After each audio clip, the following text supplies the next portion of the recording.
Ladies and gentlemen, boys and girls, smarks and marks all over the world. Grab a seat or take it easy on your feet as we set up our gear. Lend us your ear. Because your boys, King Mac, MILLI, and J Classic are about to put on some podcast action. So get psyched and turn to the smart side. Because Smark Psychology Podcast starts now.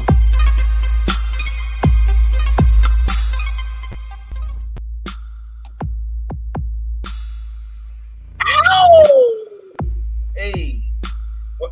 Wait, why you just popping on just sucking on light? What is going on? What are you doing? Sucking on honey. Sucking on honey. Sucking on honey. What the hell happened to the graphic? Did I do that? I don't know. Yeah, what happened? I'm about to put that shit back on. Wow. Wow, like they didn't just see us. All right, I guess Ladies and gentlemen, boys and girls, smarks and marks all over the world, welcome to Smark Psychology Podcast Season 2, Episode 90. Episode 90. Bitch. Turn away from 100, turn away from triple digits. Explosive load of wrestling. Explosive load of wrestling. Yes, sir. Yes, sir. Explosive load came from Classic. We have a lot of sexual innuendos that are titles.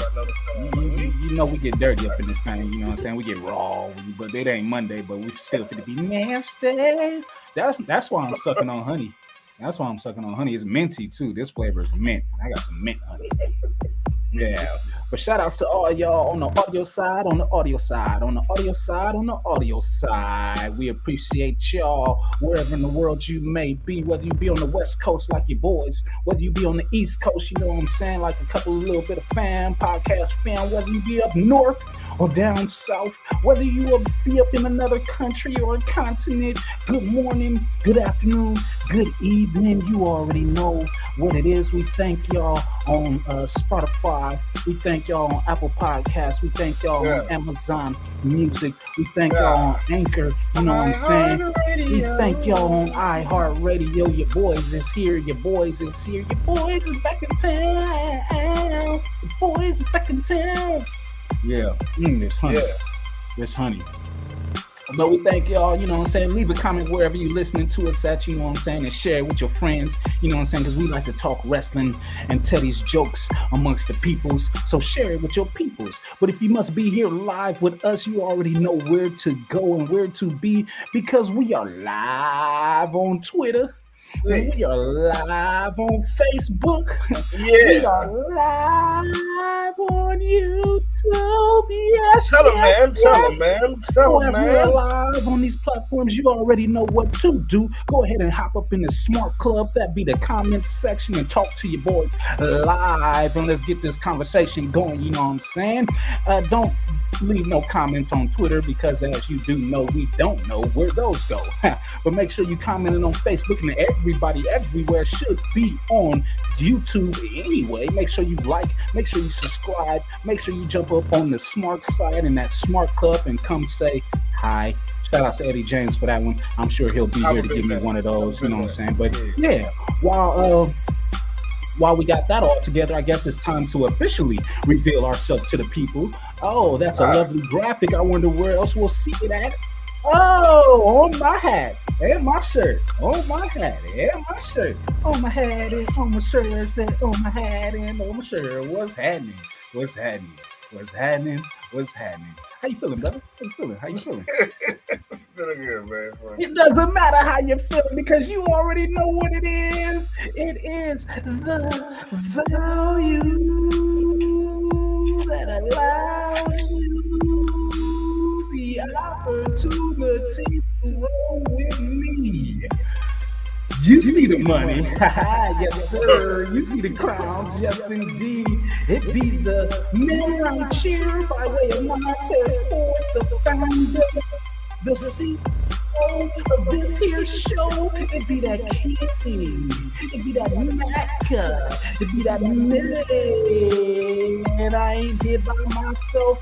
I'm out of the studio, you know what I'm saying? Because I got to prepare and get ready to go to Vegas. But who I'm going to leave right here, right along with y'all, he goes by the name of The man that is still in his office, the man that is still known as Mr. Smark himself.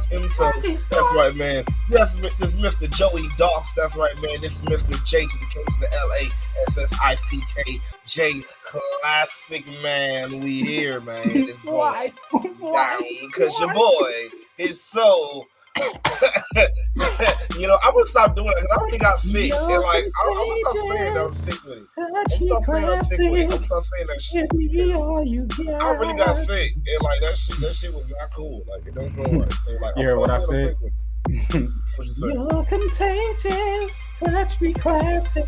Give me all you got. First of all, I don't know how many times I need to pause you because Touch Me Classic is already the first plausible already right there. As I'm sucking on honey.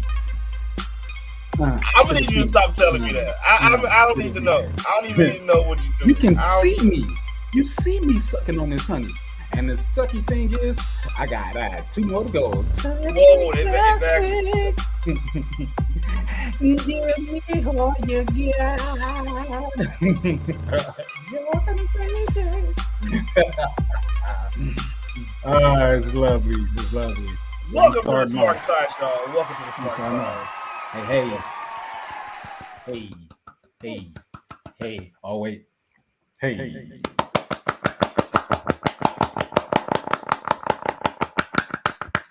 I'm sorry to all the listeners. I am sorry to all the listeners. All of our listeners. I am so sorry. Please. You should have never gave me an echo. You gave yourself an echo. Just and I should have never did it, but I always should have been did it. Yeah, it makes all the sense. Okay. How you feeling on today? It's Wednesday, right? Yeah, man. I'm feeling a little bit more better than I was, beginning this weekend from the weekend. Just getting a little more better. You need some of this honey. You want some of this honey? Suck on my honey. Did you hear Daddy ass say, "Suck my dick"? Hey, for real? I'm like, did they really let that shit go on TV? No, they couldn't catch that one. Suck my dick. and the fact that he put the sucking with the scissors and I said, you just all the way he wants all the sex. He wants all the sex. A total fiend, just the scissoring and the sucking. That's what he wants. All right. Yeah, the scissoring and the sucking. But if you feeling good,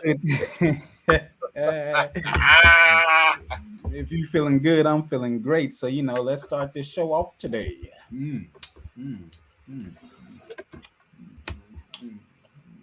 Give me to me, come on. Maybe I gotta suck it out. All right.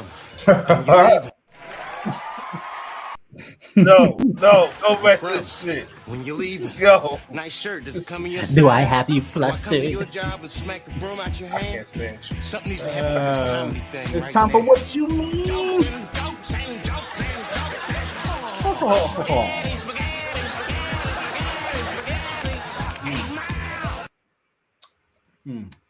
Hey, Mile indeed.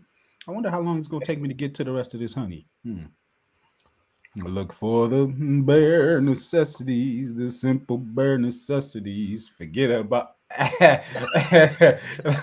the priming wasn't perfect on that one.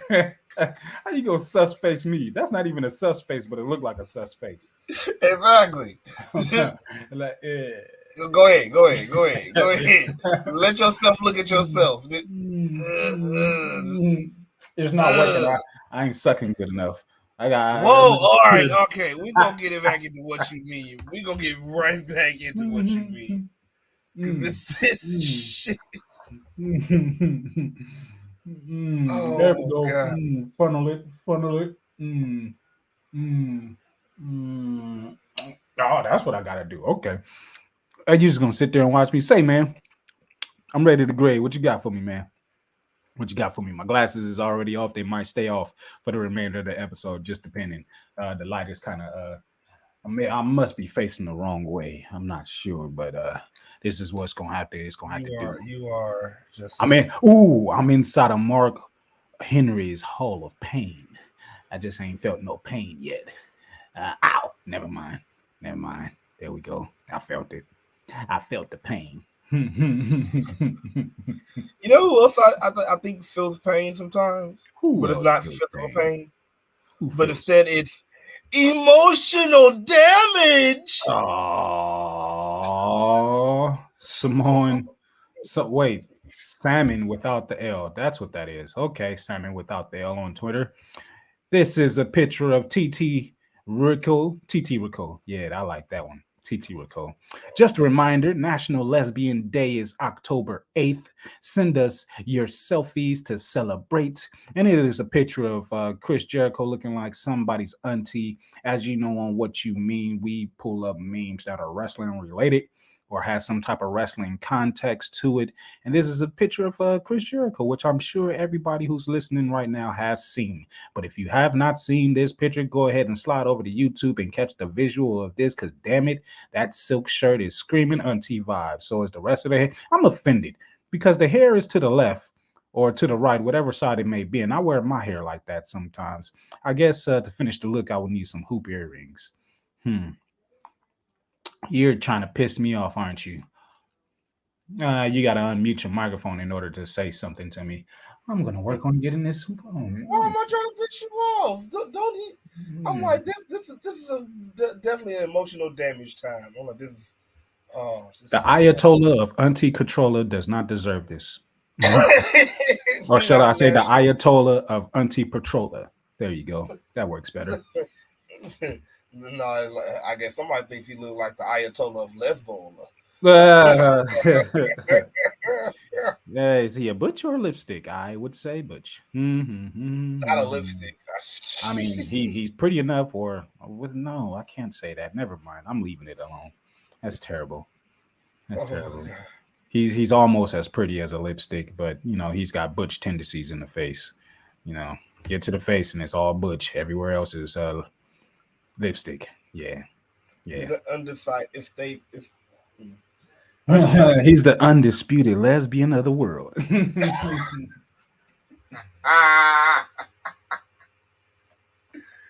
Oh god. All that honey. Oh shit. All right. Oh man.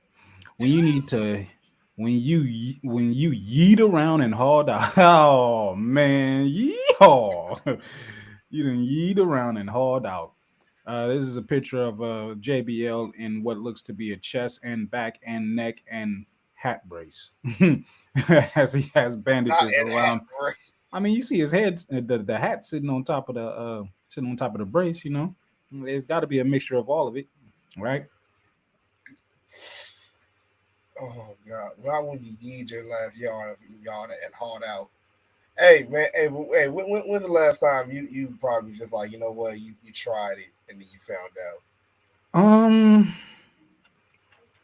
I don't know. It's been a minute since somebody's tried me.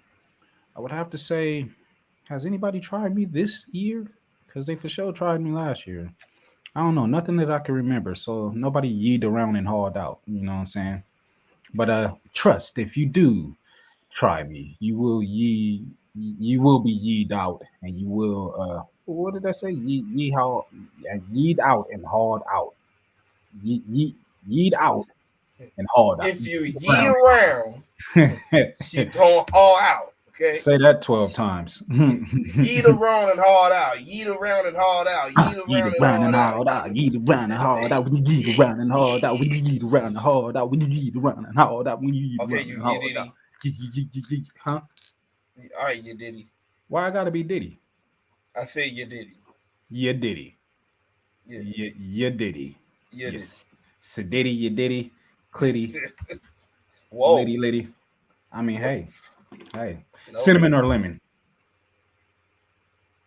Cinnamon or lemon? I don't want to pick neither. Cinnamon or lemon? You're gonna pick, damn it. You're gonna pick if you don't want to have I don't want to pick neither.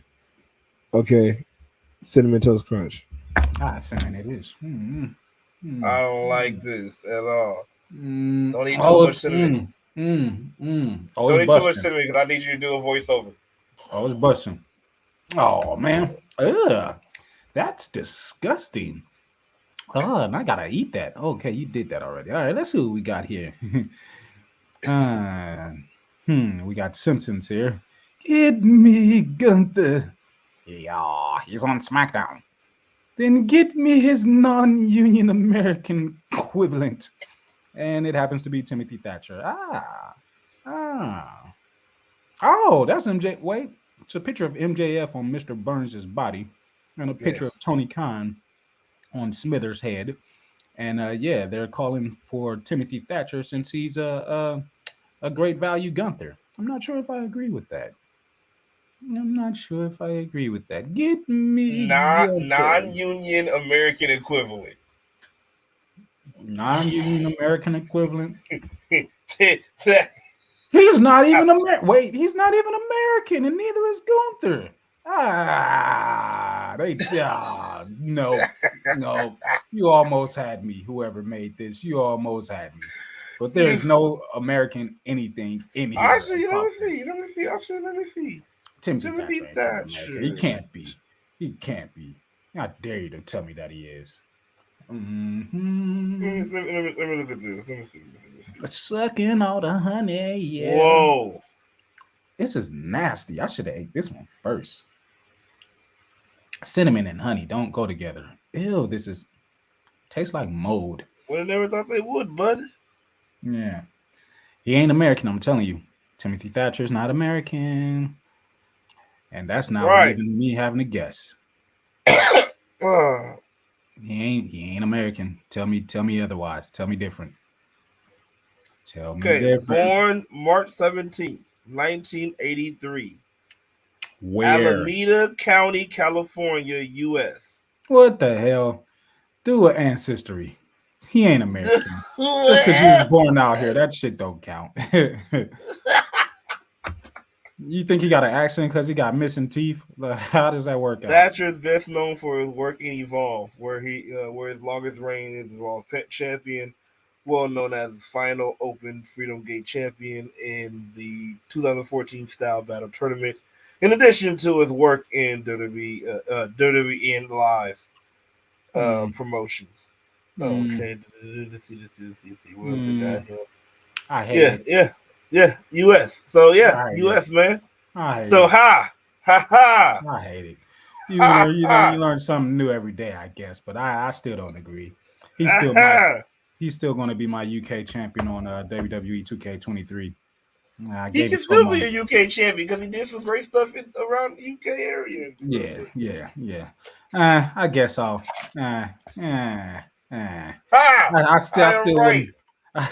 I still wouldn't compare Gunther to Timothy Thatcher, but I suppose it'll work. He's a lot more hairier. He's a little bit slimmer, just a little bit ripplier, if I could say that. Is that a word? Ripplier? Ripplier? Yeah, ripplier. He's a little bit more ripplier. What is this, Ripley's Believe It or Not? I could say that. He's a little bit more ripplier than Gunther. Yes, indeed. Why do I keep eating this? I got halfway to go. This is so disgusting. I'm going to wash it down. Yeah. Okay. That's all you got? Them all the meat you got?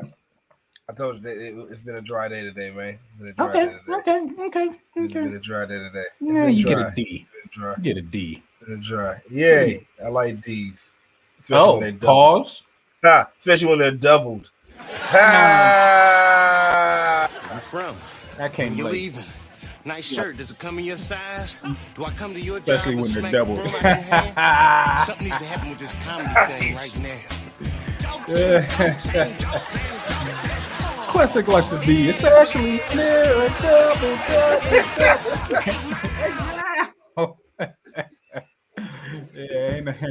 ain't no working around that one. It's terrible. You like the D. Shut up. I didn't say the D. I said I like the double D's. Put the S on it. There's a dog barking. Give me a second. Go ahead and go to the dirt sheets, man. Let's go ahead and talk about these dirt sheets. Again, not too much in these dirt sheets, but I guess we'll let some of these paparazzis in. All right, man. Y'all, all right. We got nasty. We got the blinds up, man. Here. Go ahead. Get over here. Come on. Go ahead. Sit down. Get in your feet. As Mac over here just chows down on shit.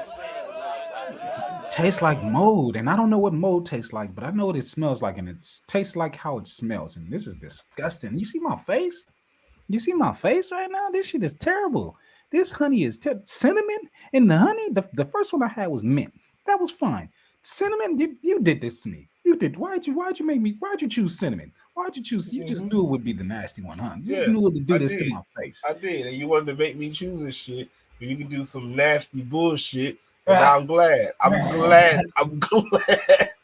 glad that you're miserable. I hope that you hate all of it. I had to take it to the head.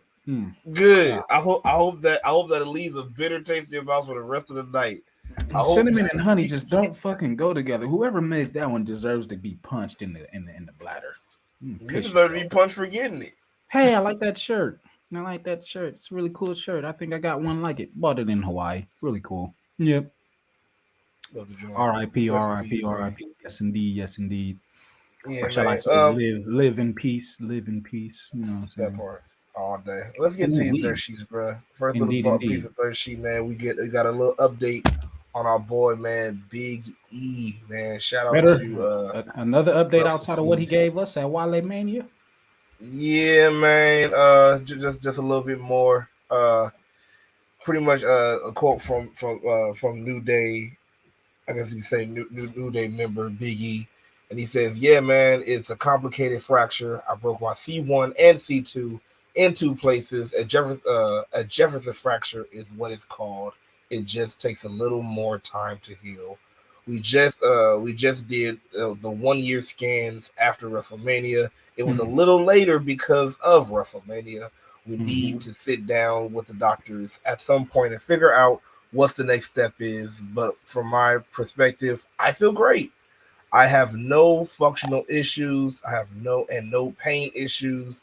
I've been in the gym since the 2 weeks after I broke my neck. I'm feeling great. I'm really grateful for all of that. Obviously, your neck has to be in a certain condition to deal with the rigors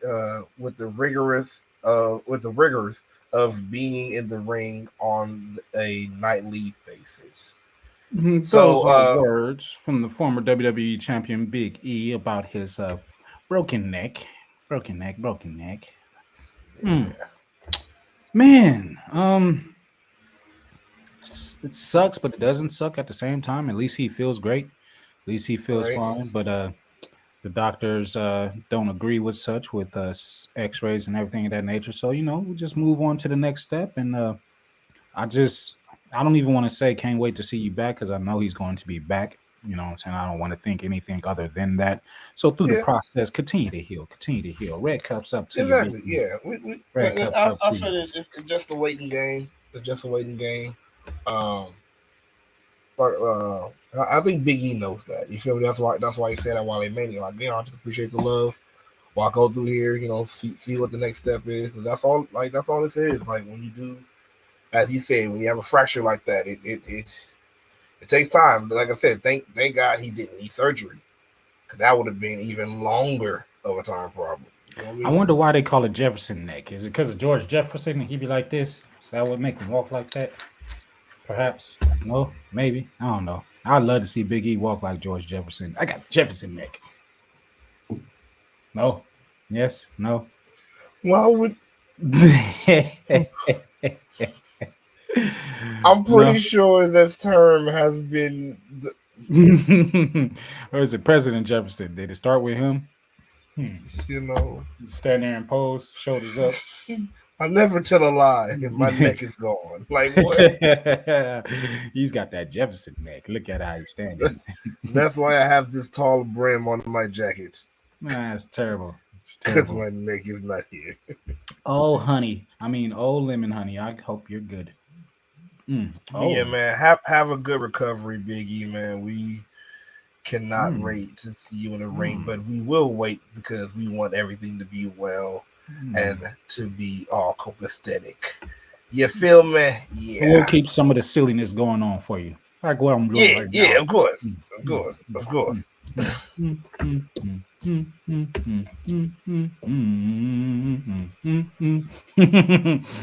That's a talent right there. That is a talent.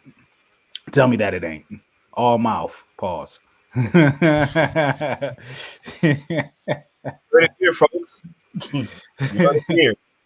All mouth. Mac gives all mouth. Okay. All right. Next bit of news. Now, do get all of it in the dirt sheet news. Next bit of dirt sheet news, man. Have you heard about Stone Cold finally commenting on the WrestleMania,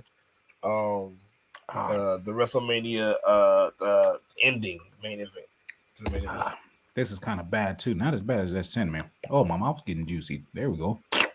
No, I did not hear what he had to say. What did Stone Cold Steve Austin have to say about the main event of Roman Reigns versus Cody Rhodes? Well, he actually a little bit more country than usual. He actually said that he feels like it was a magnificent spectacle and that he would not change one thing. And we said not one thing, not one thing. He feels like the right person went over. It was, right timing. Everything was what it was supposed to be. The match was perfect.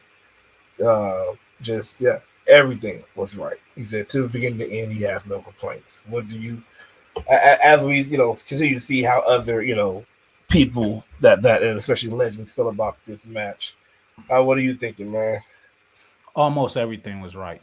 The only thing that wasn't right is that I should have put more money on Roman Reigns, because he was a big time underdog, and I only put like $5-10 on it. So I won the bet, but should have put more money on him. Should have. He would have made me rich that day. Do you think they're finally? Do you think they're finally doing what we've been saying wrestling is supposed to be, and actually getting you involved? Especially feeling like the babyface is at least going to win, or at least should win. Like I said, it's been a while since Roman Reigns has been that much of an underdog in anything. Because that means they've been. And it's crazy that he was, but that's the thing, though. But that just means that they've been that involved with the story.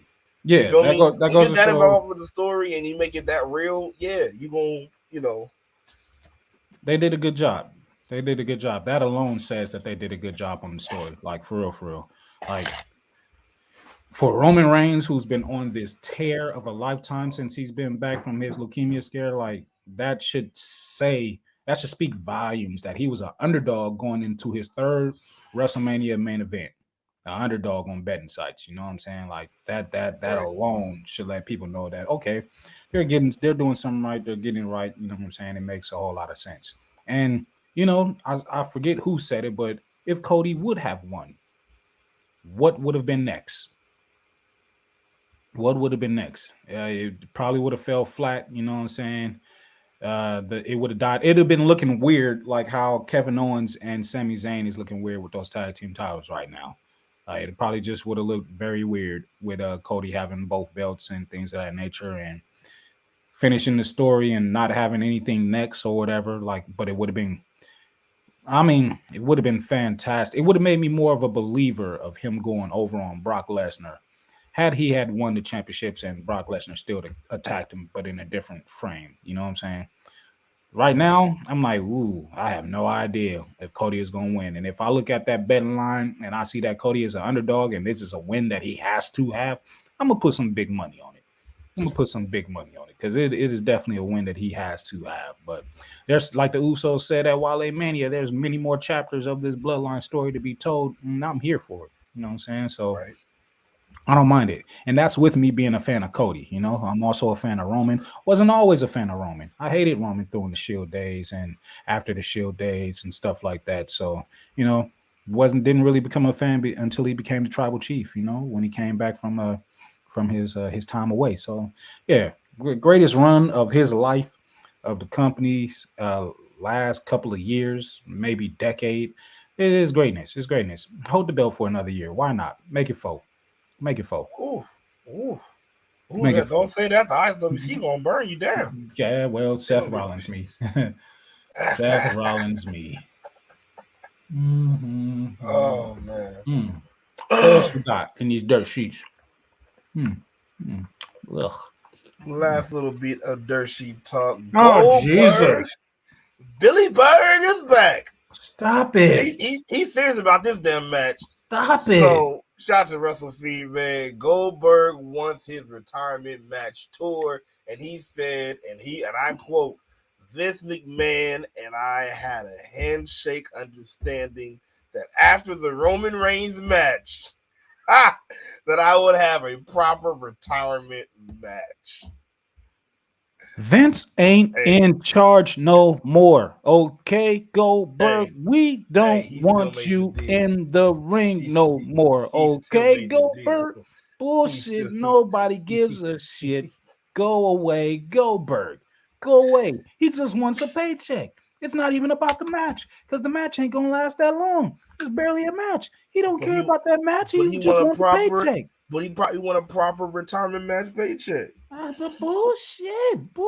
You know what? If we give this to him, let it be the first match. Let it happen on main event or something. Push main event. You know, let him have the main event on main event. Give main event some ratings and stuff like that. And yeah, who would you put in there with him for a last match? Like, who would you really? Who's left? Jesus Christ, who's next? No, who's left that you really want to see in the ring with Goldberg? Like, it's not going to be that great of a match no matter who you put in there, but who do you want to see? Is there anybody that comes to mind? Don't worry. Well, no, hurry up and give me your answer. I don't have time to waste today. I was going to say, don't worry. I'll wait. I don't know. I don't know. It doesn't exist.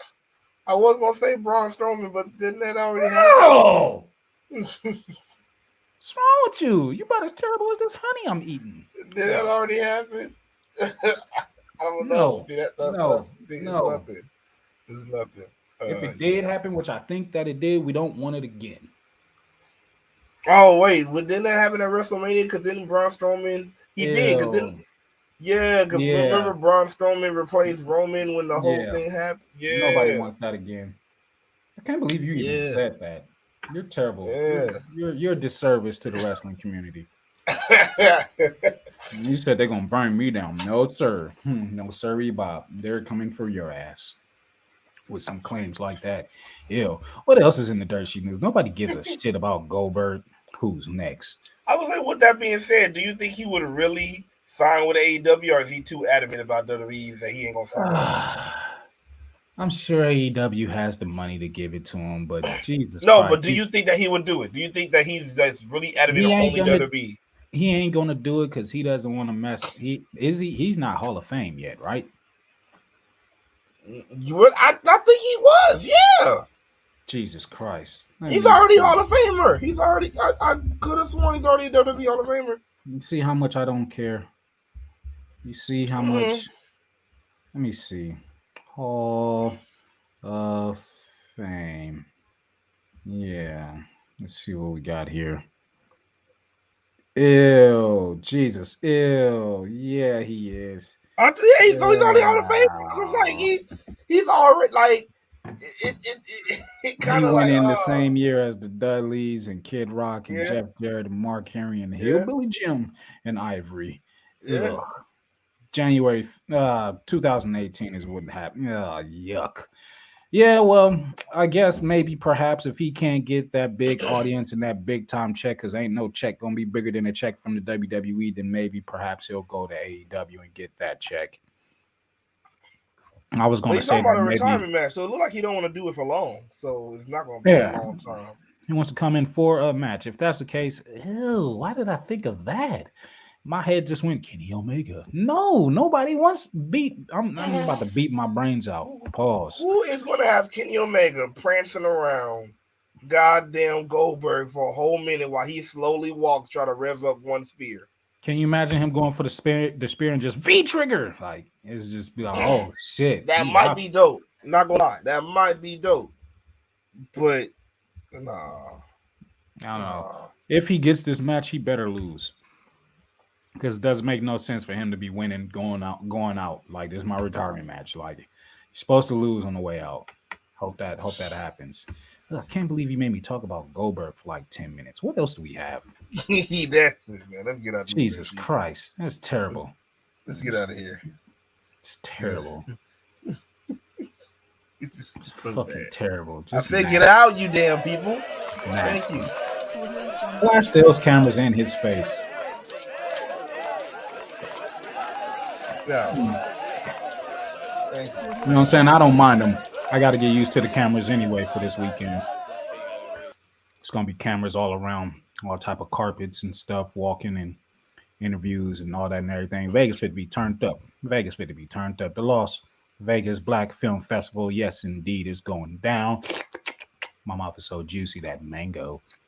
Starting tomorrow all the way until Sunday. And as you throw up that graphic, I guess it's time to fast count. Fast count. Some wrestling shows, some wrestling shows, some wrestling shows, some wrestling shows. 1, 2, 3, 4, 5, 6, 7, 8, 9, 10. Time up! Time up! Time up! All right, let's see what we got here. You go ahead first. Oh, I get to go first. It is your favorite show in all the whole wide world. Yay! It's NWA Power. Get excited. Get psyched. Get psyched. I will not. Psyched. I shall not. It started off with your favorite. Bow! Yes, sir. The hippity hop dinosaur man himself, the 10 pounds holder, the NWA's world heavyweight champion, nope, not Brodus.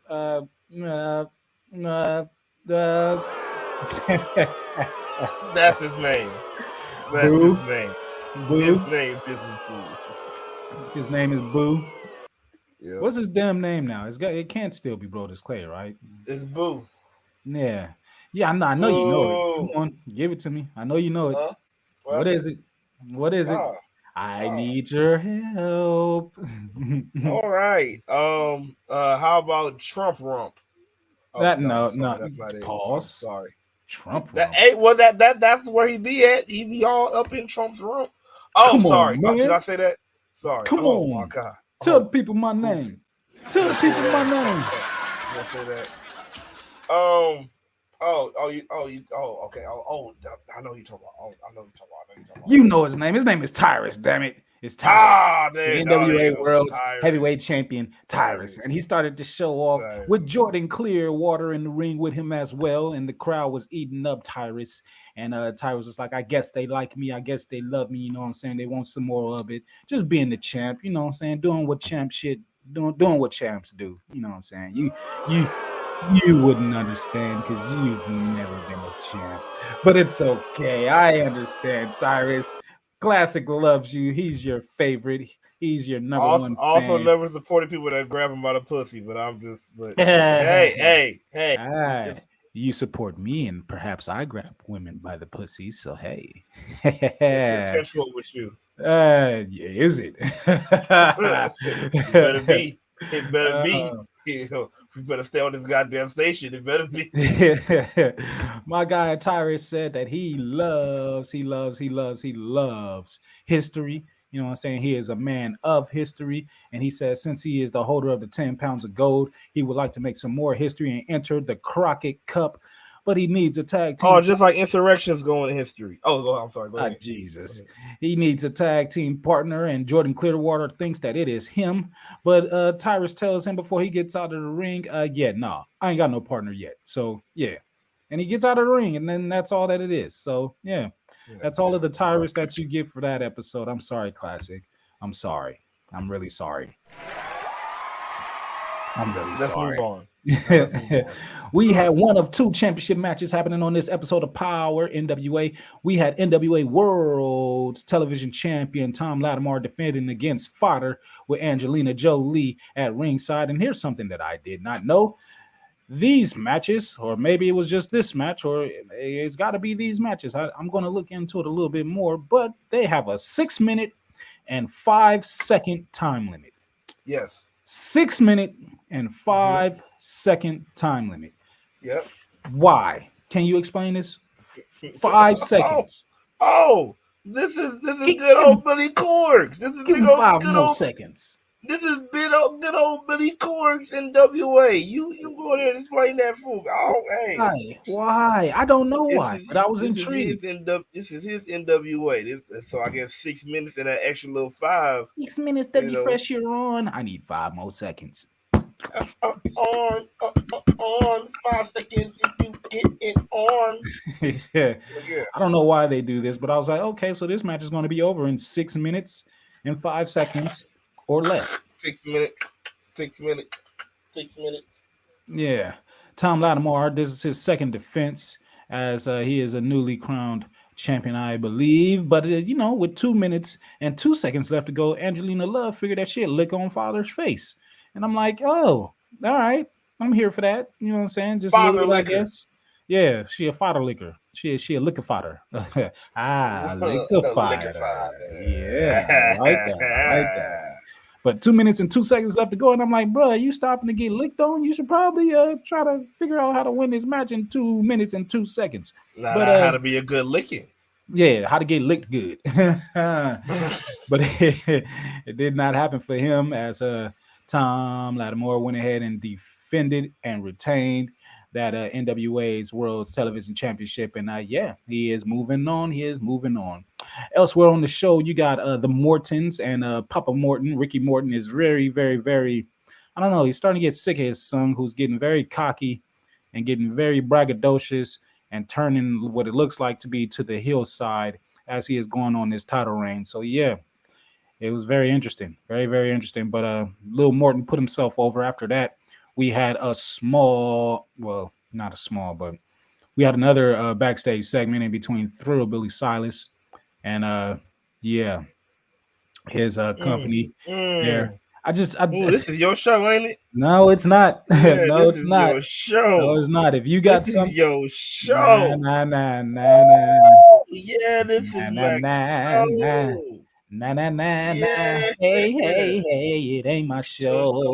You better come but on. it became my show at this point because we had a women's exhibition match with La Rosa Negra versus Natalia Markova, and boy, like oh saying boy. Negra. I mean, I like saying what I'm about to say next because it was an ass off. Look at that ass. Look at that ass. Look at them cheeks. Look at them cheeks. I was like, oh, they are cheeking up. They are definitely showing me all the cheeks. Oh, yes. Smackety, that fatty.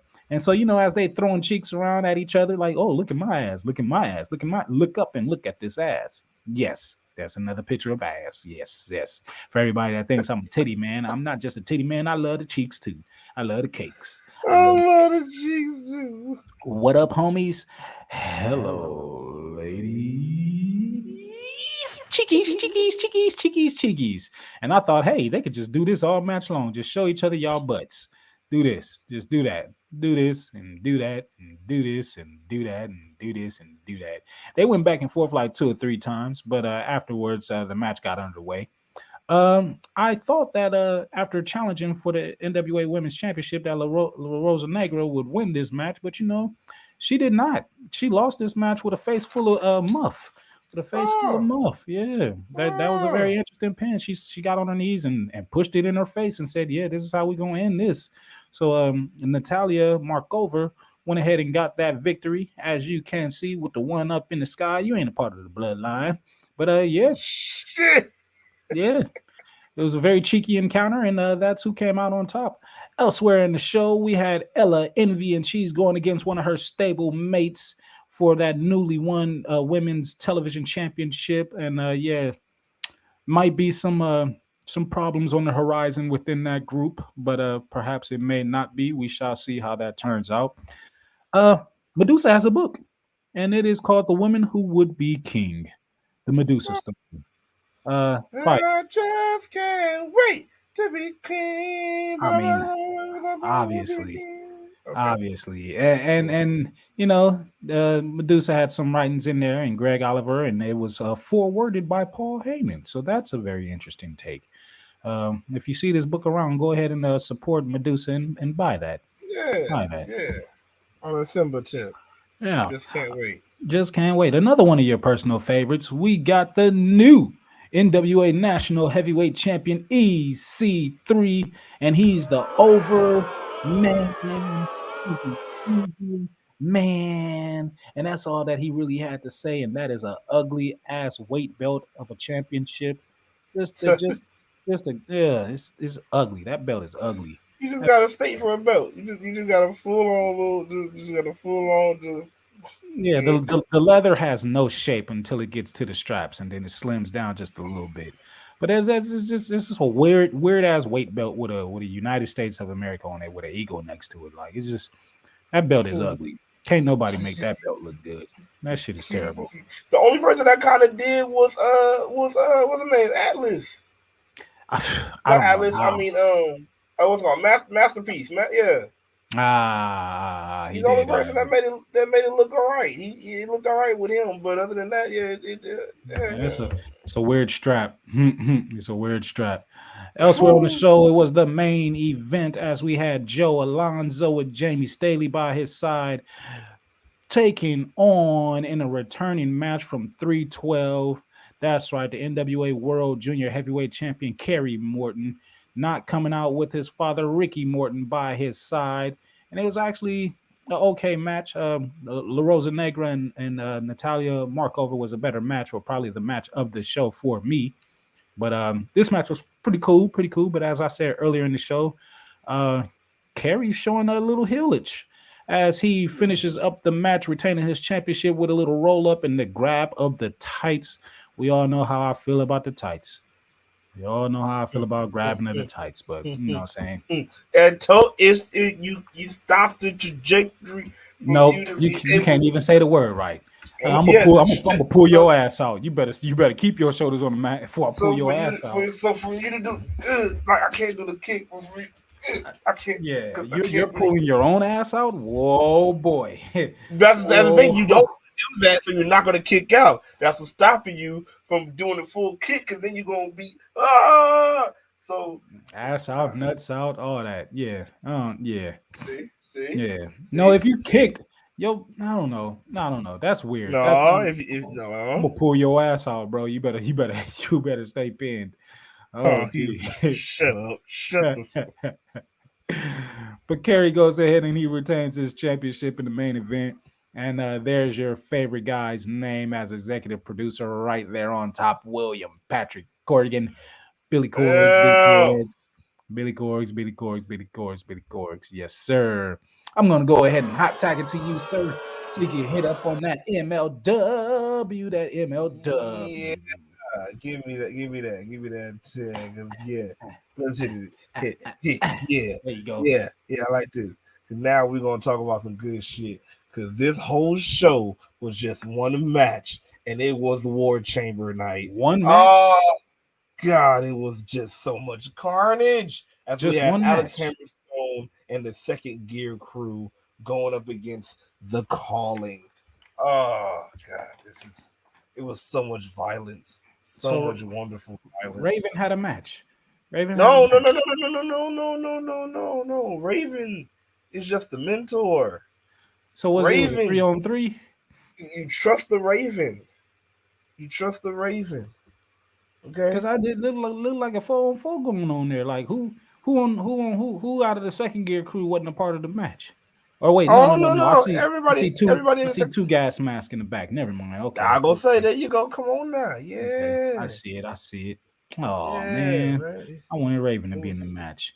You know what I'm saying? Since DDTs is being passed around from Legends this week, I would have loved to have seen an even flow DDT be added on to that. Man, it was a great match. But right before we had a quick little interview once again, Boomaier brother, man, putting his hat in the ring, saying, "Yeah, man, I'm be the one to win Battle Riot. I got a nice little tidbit on who may be the winner, but you know what? I'm gonna let you watch it. Y'all gotta see that. Make sure when Battle Riot comes out, y'all watch that. But yeah, man, shout out to all the participants. But you know, everybody throwing their hat in there, man. Everybody picking their numbers right now, getting ready for that Battle Riot. You feel me? She start throwing people over the ring. You feel me? So Alex, but yeah, man, put my hat in, man. I need a piece of that. Pause. We started off with Team Hammerstone, starting with Manders. And Team Raven, or the team The Calling, starting off with Ricky Shampage, and man, oh man, Ricky Shampage and Manders did not hold any punches in that first few minutes, man. They were going back and forth, just ripping to each other. So what is War Chamber? Is it like okay? War Games or? So a War Chamber, it's just a singular cage, and it is the barbed wire, but there's barbed wire on top of the cage. So that's what will stop you from getting out. So it's not an escape. It's not no. You're in there. Other than that, also there are like it's not just encouraged, but there's like usually like weapons that are involved too. You feel me? Especially by a certain time period. If it goes to a certain, as they call it, like a death, not like a death. I guess you say like a death mesh time period or something like that. There's a roof that comes down with weapons. Like it's definitely a war chamber on top of the roof that's already on the roof. Oh yeah. There's been a version where there's been like a top that's been on top. Gotcha. There's been different versions, but it's like a combination of an ECW elimination chamber, Hell in a Cell, a steel cage match, and War Games. Yeah, there's all that mixed in the eye. All that put together. It's all put together, man. It was some craziness, man. And you already know, man. At the beginning, what's it called? Raven is sitting there with a table full of weapons already. Like his team is over here picking up scalpels and crowbars and shit. Like just the calling is sick. The calling is so sick. After this, we get Matthew Justice coming in to help out for Team Hammer. Man, it was just a crazy. Look at this move right here, bro. Look at this. Like, yes, if what you think that about is not a move. That is murder about to take place. And that's exactly what happened, bro. If for everybody that's listening, somebody's holding one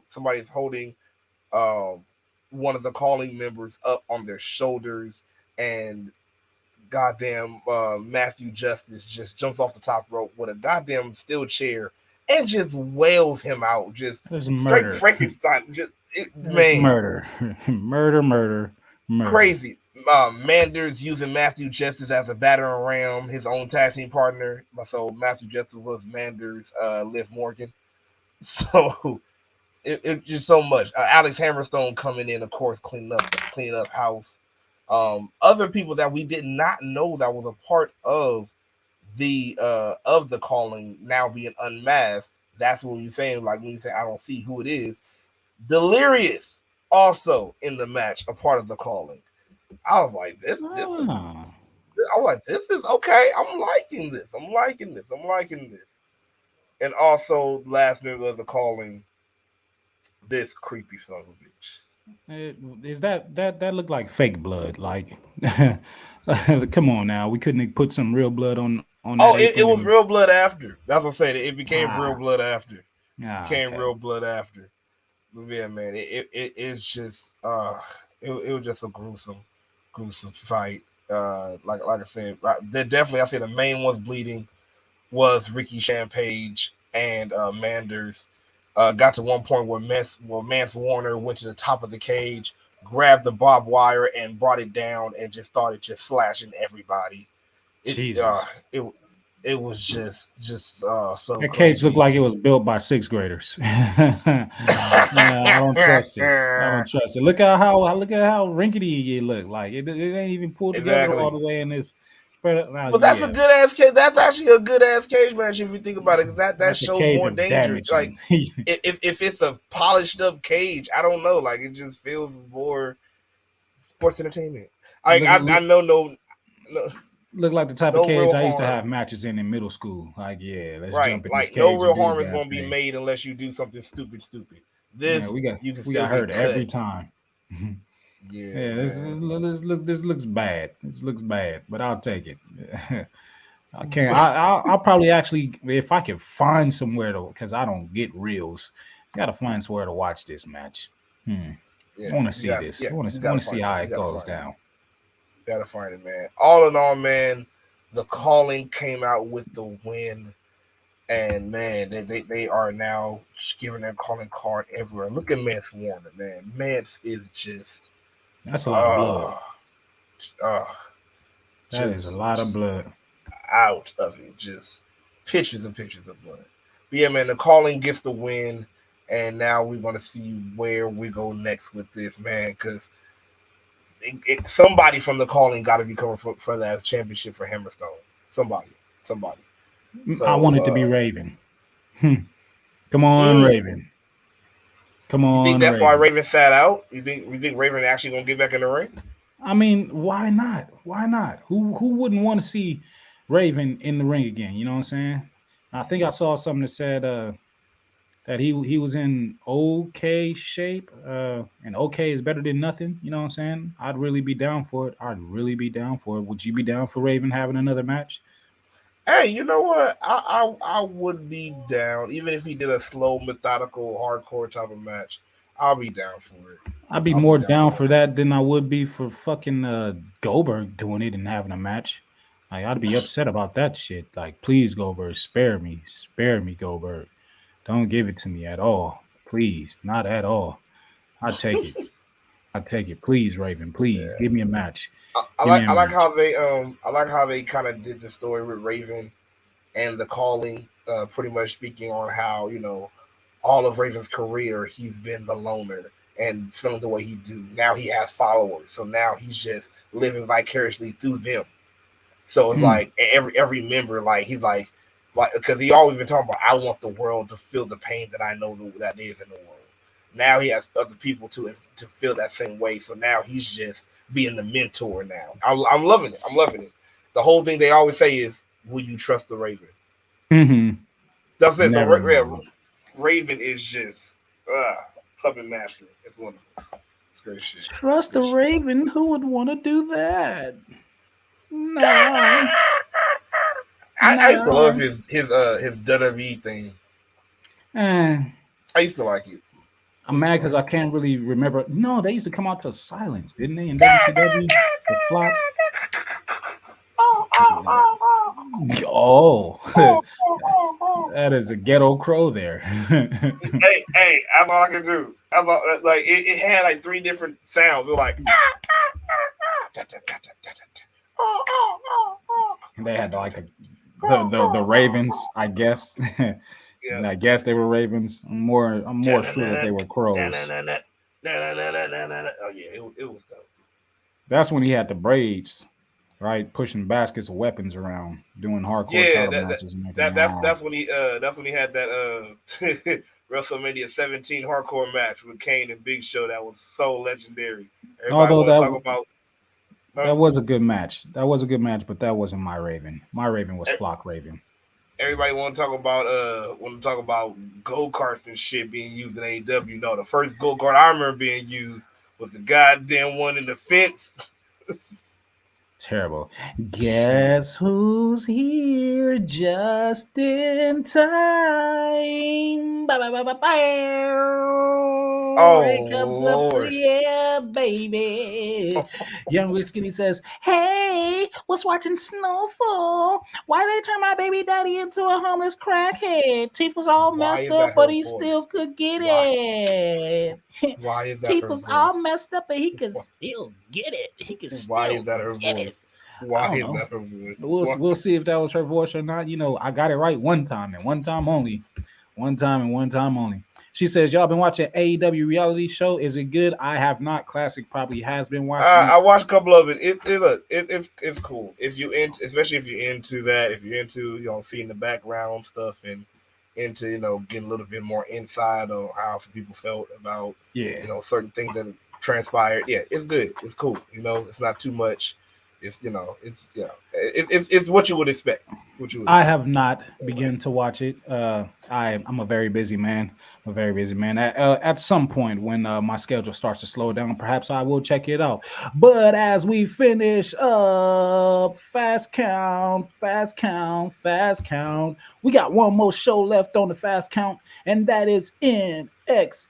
Yeah. Oh, damn, I forgot we did that. Yeah, right on time. Damn, Lil was skinny. Right you on knew time. What was coming? Damn. as the previews of last week's show was going down, they was like, "Oh, are we live? Are we live? It's chaos! It's chaos in the arena!" And replicating what happened on Monday night, we got different gang wars going on here. We got the creepy emo kids and the workout wrestlers and what we call them? The Scottish beer drinking. I don't know, but it was a whole lot of fighting going on in between Gallus and Diamond Mine. Are they still Diamond Mine, or are they just the Creed brothers? They still got the thing. I told you there is no Creed brothers no more. I mean, there is no Diamond Mine no yes, more. Yes, there is, because Ivy Now was out there. You know what I'm saying? And that's Diamond Mine. So without Roddy, I guess it is now Creed brothers and friend. Creed and friend and friend. That is it. And then Ivy Now comes out. Then it's Ivy Now and friends. Okay. Yeah. Well, it started off with a big ass rumble in between all friends, as we had every member of the Schism out there, every member of Gallus out there, every member of Diamond Mind out there. No. Because when they come out, they don't even say representing Diamond Mine anymore. All they say is coming out the Creed brothers. There's no more Diamond Mine. Diamond Mine is dead. Kemp killed him. Kemp killed Diamond Mine, and then Roddy just left. Roddy was like, he left and cried on Marina Shafir's lap, and he was like, "Oh baby, why won't they let me do it?" And that's what happened. Yeah. There's no more Diamond Mine. It's Diamond just Mine. Creed. You can't tell me no different. It's Diamond Mine, damn it. It is no more Diamond Mine. Everybody is gone. Stokely gone. I mean, of course Stokely's gone. Like, yeah. Kemp killed it. He's doing his own thing. Roddy left. Roddy left. Roddy hasn't left. He's just out storyline. Roddy left. You forgetting about the one Tyler, what was his name? Tyler Roth? Tyler Roth. Yeah, where the fuck has he been? Yeah. What about the other Chinese guy that was a part of Diamond Mine? Like, see, Diamond Mine got a history, brother. We can't just forget about Diamond Mine like this, brother. Come on, put some respect on that Diamond Mine. I just remember, just like I remember the Forgotten Sons, but now Steve Macklin is Steve Macklin, the Impact champion. I can't just be like, oh well, still remember the past. I remember it. Yeah. Hit them comments for me real quick. There's a few comments up in there. As I gather this around. In this piece, just going ham right now. She said y'all watching. Also, she says always on time for my main man. Yeah, Mellow, my y'all. Spicy mouth. She got a spicy mouth for Mellow. Oh damn, I'm scared of the next comment that's gonna come after that. Not a spicy mouth. The queef. Hey, I did not say that, but that shit was funny. The Queef brothers. No, I said the Creed brothers. The Creed brothers. But the Queef brothers is hilarious. That's all you got though. That's all you have now is the Creeds. That's it. So it's like there's no Diamond Mine. It's no Diamond Mine no more. It's Diamond Mine, man. It's Diamond Mine. It's Diamond Mine. It's Diamond Mine. But anyways, that was a damn good match. But the Gallus boys, the Gallus are the ones who won the match. And you know, NXT has those trio tag team matches that I like. You know what I'm saying? Where you got one member of each three teams in the ring and you don't have just two, like how they do on the main roster. Give me chaos. Give me triple threat madness all throughout the match. And that's exactly what this match was. Three damn good teams in there rocking and rolling and rolling and rocking. But even after the match, it was not over. They got right back to rumbling and bumbling and everything. You know what I'm saying? And I'm down for it. I'm down for it. But Gallus picked up the victory. Yeah, definitely. Hey, NXT, I ain't gonna lie. I wish I could sell and no sell for it. But in this moment, I will say that I'll sell for the whole show because it was actually a damn good show. They had some good wrestling matches. They had some good promo segments and things of that nature. Speaking of promos, and even Ava Rain had her moment and everything with Ivy Now. With Ivy Now being a part of the finish, getting her knee busted up. What's funny? Any funny now in the time where all this talk about Vince and all this being back, now NXT is back better than the main roster again. I mean, the main roster is getting better. They was better on Raw. You got to say that. But I'm saying NXT is getting better than the main roster again. Like I'm just saying after all this. Somebody's finally getting somebody's getting the creative control back after he told on his daddy. Can you make my dad stop? Make my dad stop. He keeps fucking the employees. Stop it. Leave him alone. No, Bertha don't want to touch your Peter Weeder. Stop. She don't want to see it. Stop it. Stop that. Stop. Who else needs to stop is Dijak, because Dijak's over here pushing over cameraman and it's hurting Apollo Cruz's feelings. Why does he have them glasses on? Like them glasses look like the heat is on. The ray of sun in my eyes. My glasses are burning my face. Oh, the heat. Feast on my eyes. On my eyes. Mad, what's happening? Mad in the house. Red cups up to your brother. He says, what up? And two, AEW was trash to me tonight. Oh, we gonna get to it. He says, all I got to say is poor Hobbs. We gonna get to it. Poor black man. As Young Skinny says, it's always been better than the main roster. Jesus. Always. So even in the black and gold times, it's been better. Thank you. Matt says that they are still Diamond Mine. Yes, they are. Regardless of what you want to say. They're not. Regardless of what you want to say. They are not. Where? On their tights and in the theme song and in the tights. That's just random ass diamonds now. That's just random ass diamonds. Diamonds are forever. You can't Why get rid of Apollo like he got dust in his eye? Like Apollo Crews looked like his stomach hurt. But anyways, Apollo Crews is like, you can't be punking our cameraman. Maybe you should get in the ring and punk with me and Dijak's. Like the draft is coming up and everybody want to step up to me. That's quite all right. I'm down for it. We're gonna fight later on tonight. And after that, we get a video package of the Scottish Nova. You know what I'm saying? Noam Dar. You know what I'm saying? My guy. I will say that I did not follow him over to the UK scene, but he was one of my favorites when he was on 205 Live, and to see that he's doing great and has been doing great, and just to see him in the ring, it was just like, man, look, just it was greatness. He's just missing his Alicia Fox. Matt says that tag match was okay in NXT. Also, here you go. You're going to get her started. Not during the 2016 and 2017. Yep. Doing those times too. But other than that, yes. But it was a peaceful doing those times too. Doing black and gold times. That's why you was able to be on TV right now. Relax. She just said it's going to be a peaceful night tonight. It is going to be peaceful. It's going to be peaceful. Because we know it's been popping since black and gold and it's kept on being popping. So we're gonna keep it there. Nathan Frazier is looking like Eddie Munster. Let's not keep it there, bro. Why his hairline look like Eminem? Yo, I told you it's Eddie Munster. Eddie Munster with the extra growth. Yo, what is going on? Yo, the hard-hitting truths with Nathan Frazier. The hard-hitting truth is that's a hard-hitting hairline. That hairline looked like the beach. The hairline looked like the beach in California, in LA. You know what I'm saying? That dirty water washing up ashore on the sand, like whoosh, whoosh. It looked like the water right behind them, to be real. The sun is casting over the sand and the water is dirty and brown.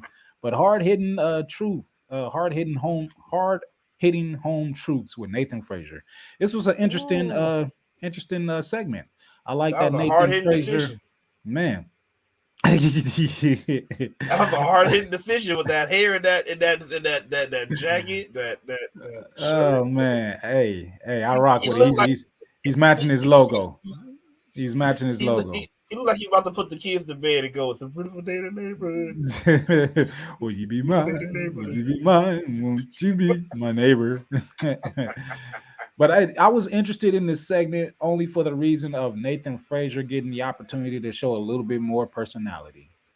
A little bit more. I don't know if this is going to turn into a heel gimmick or if this is another side of his face gimmick or whatever it may be, but I could dig a little bit more personality from Nathan Frazier. I've been waiting to see it. He is grand in the ring. Like I said, I did not follow NXT UK like that, so all of these faces I'm getting familiar with that came over from that side. I could dig it. I didn't mind the segment whatsoever. He didn't talk too much shit about nobody, but he talked a whole lot of shit. So interesting things. interesting things. I'm down for it.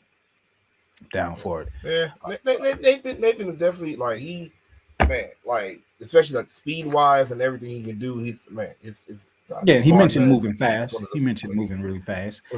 So I like to go fast. I like to go fast. Hearing them talk is going to be hearing them talk more. It will be definitely interesting. Yeah. Certain people that's talking more that's piquing my interest just a little bit. But the others I'll get to in the next show. We had after that promo of Noam Dar, that video package, out he comes with that NXT Heritage Cup. He is the champion, the only 2-time champion of 3 champions.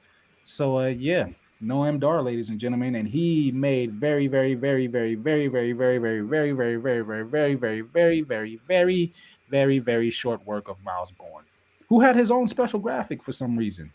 How does he get one, but Noam Dar doesn't get one? I don't get that. I was upset that Noam Dar's theme is different because I love the. Everybody's changing now, and like look, ever since they took away Gargano, I gave up hope. Yeah, that was a bop. Yeah.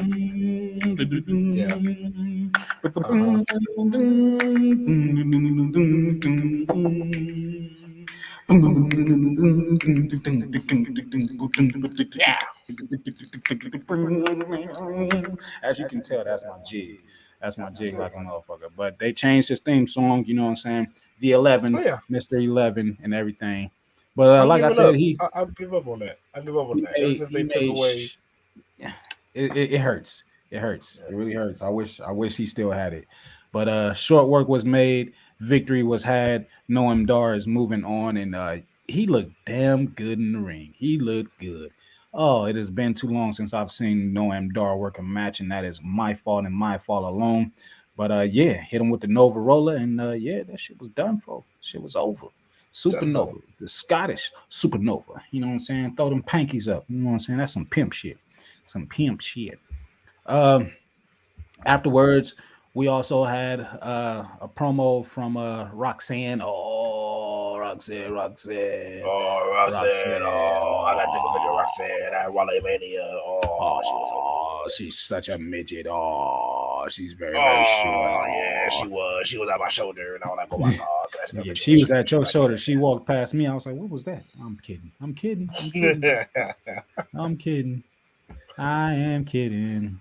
But Matt says, oh, yeah, Braun Breaker is a dick now, and he didn't have to spear my guy Odyssey Jones like that. Yes, he did. Hey, yo. We're going to get to it in just a quick second. Before we get to that, we had another video promo or whatever, I guess, of Kiana James in her office. And Josh Briggs stopping by to beg Kiana to get Brooks to talk to him. You know what I'm saying? Another episode of Where Are We Lovers? Hey, come on, brother. I need him, brother. And she's like, yeah, he ain't fucking around with you. As a matter of fact, here he come right now. I was getting ready to see, Josh Briggs, you know what I'm saying? 21-year-old sprung virgin, you know what I'm saying? But nah, it looked like he done got that cat, because look at this man right here. Look at that. Look like a man that got him some pussy. Whoa. Wait a minute. That looked like a man that's finally got him some pussy. He ain't no virgin no more. You see that swag? The shirt looks pretty deadly-ish. You see that swag? First of all, wait a minute. That mustache? He been face all in it. Hey, why you look like what's it called from Napoleon Dynamite? Napoleon Dynamite brother. His brother Napoleon. I was gonna eat that. I'm just gonna go down to the mall and meet LaFonda. LaFonda. He's got him a LaFonda too. He got him a light-skinned LaFonda. Look at that. Yep. Look at that. Yes, sir. See? Yes, sir. The swag is real. The swag is real. All my life. The swag is real. As Matt says, yeah, Nathan hairline is all jacked up. Yeah, his hairline is fuck. His hairline is fuck. Young Rich Skinny says, classic that short. Yeah, classic that short. Oh yeah, man, I'm 5'9". I'm not afraid to admit it. woman. Yeah, Okay, I am not afraid to admit it. I am a midget. I wish I could know how tall you was. We could have probably met, but if you Oh wasn't man! capping, Oh, if you wasn't capping for WrestleMania, oh, the mad capper, the mad. I'm here. No, I'm come not. at I'm me. invisible. Come at me for my height. You need She to is Super shoot that John short. Cena. How you come at me Tristan that short? is in the God building. Red God cups damn up to you, my brother. He says, "What's up, Briggs? Looking like a Sam Jackson from Jackie Brown." That guy, hey, this is a man that look like he got him some pussy. Hey, that is a man. That is a He man got that some look like pussy. that's a man that like he just drew a liger. He got some Okay. pussy. just He drew a got some liger. pussy. Black ligers. I just drew a liger. Napoleon. My pet liger is coming over to play. Look here, young rich skinny. I don't care about your 5'10" ass or 5'9". Okay, cool. It's like 1 inch taller. I do not give a damn. Young rich okay? skinny looking at you like, oh, classic. Oh, classic. So I do not care. Okay. Oh man. So shout outs to Brooks Jensen. Look at him. Look at him. Look at him. I love it. I love it. But yeah, like Matt was talking about, we got an asshole on the scene as Odyssey Jones was making his way out to the ring. He got bammed with a spear from my guy, Bron Breakker. I'm loving Dick Breaker. Pause. Whoa. Whoa. Whoa. I'm Trisha said that Briggs or that Jensen looked like a professional Post Malone with no tattoos. That was the before. That was the before the records. Oh man, but I'm loving Bron Breakker. I love everything about this. You know I love heels, and he's the perfect jackass right now. And he's got a perfect person to learn from in the spirit of his uncle, Scott Steiner, you know what I'm saying? Big Papa Pump. Sounds just like him too. Like, this is just perfect. This is perfect. I love Bron Breakker coming through and just wrecking shop on everybody, not giving a fucking shit. You don't know where he's coming from, who he's going to go after, and it doesn't even have to matter or make sense or anything. He just do this until it's time for the draft, and he could get drafted up. You feel me? Like, I just love him wreaking havoc all over the place. And he starts to cut a promo and everything as Odyssey Jones is looking for his guts on the outside of the ring with the rest of the referees. It was just wonderful. It was wonderful. This was wonderful. As he was cutting his promo, he got interrupted. Tap, tap, tap, tap, tap. Interrupted. Tap. Yeah. Okay. I ain't had no claps in me. You know what I'm saying? He got interrupted by the MVP with that big Duke energy. You know what I'm saying? Holding that MVP big trophy. Dookie.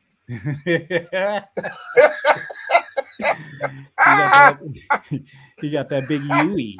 That big Yui. Dookie right there, man. That's that big Dookie. Big Duke throwing up the Dukes. Yeah, big number Duke 2. Yeah. Throwing up the Dukes. Oh man. But Big Duke came through and he's like, yeah, man, I got somebody that want to fight you. You know what I'm saying? Build himself up like he was the guy, and he was like, nah, Andre Chase gonna handle that. Andre Chase gonna handle all that. You know what I'm saying? He gonna step in there and he gonna put them size 84s on your head and get you stumped out, homie. Not size 84s. Man, they some size 84s for sure. As Tristan says, time out, bruh. Time out on what? What happened? And Matt says, yep, I agree, Classic. They keep changing a lot of themes. It fucking sucks. Fucking sucks. Young Risky says, I honestly thought they were going to push Braun to be the next top face of the company when he got to the main roster. Nah, he got to keep this. I would say, if you think, again, if you think about it, when you think about him as a heel, you think about his uncle, you think about his daddy. Mainly his uncle's on there. He is Scott Steiner right now. He is primo Scott Steiner, and that is going to be wonderful on the main roster, especially as a heel. Oh God, I fucking love it. I never thought that I would like Bron Breakker this much. I would need Scott Steiner. I need some Scott Steiner like promos on the main roster now. I need them on there. I need 2 weeks in, and his whole heel run is better than his whole face championship run. Way better. Wonderful. I love it. They should have been pulled this trigger. Tristan said Braun would come out with the hose like Scott, but Cora J wouldn't probably let that fly. Who gives a shit what she thinks?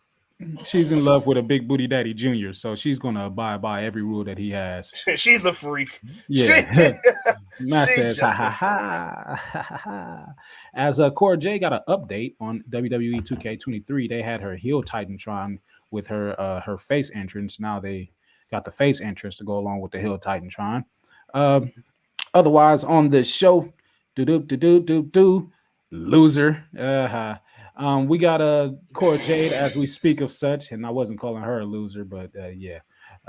Cora Jade is here, and she's talking her talk, and she wants to know why everybody's getting title matches, and right before she really gets to make her point, you know what I'm saying?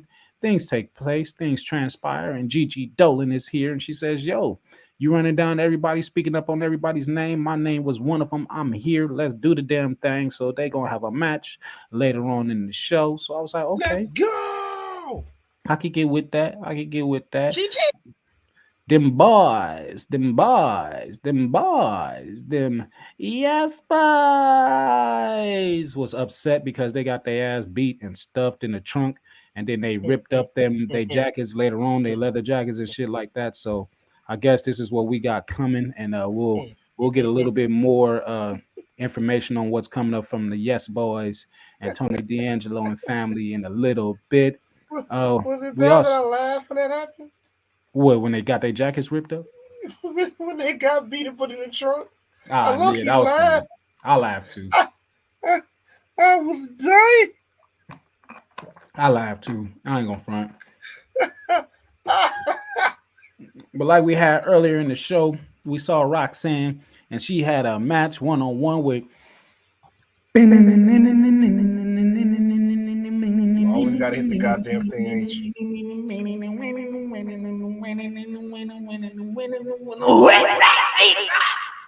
I'm sure that's not how it goes, but yeah, I'm never sure of how it goes, but that's my favorite part. I love Zoe Stark's theme, and I like that she has her hair braided up like that because she's becoming cuter and cuter to me every week. I don't know why. My mouth is so juicy. You like braids? That's what it is. As Trisha says, GG for the greatest harvest pumpkin. Ooh wee. Hey, look here, I harvest. You know what? Shit. Terrible.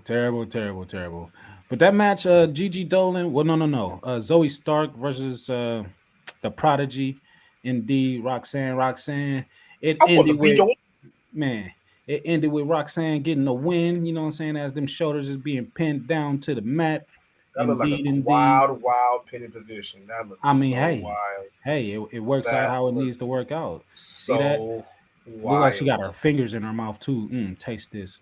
It looked like she's choking her right now. While just, you know what? I'm not even going to participate in this. This was Zoe's face after the loss. Now she's very satisfied. Look at her like, I can't believe I let this happen. Oh yeah. Give me them pop rocks. Oh, Can I get a Can I get a pop rocks? Pop rocks. That's the face she made when I entered her. Oh, yeah, okay. Wow. Okay. Wow. Oh man.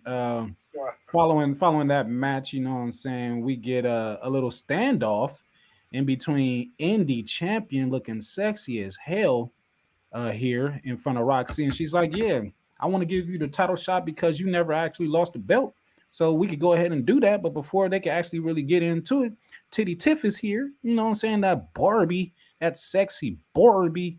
And she's like, yeah, why are we still doing this? Why are we still talking about this? Like, everybody getting title shots except for me.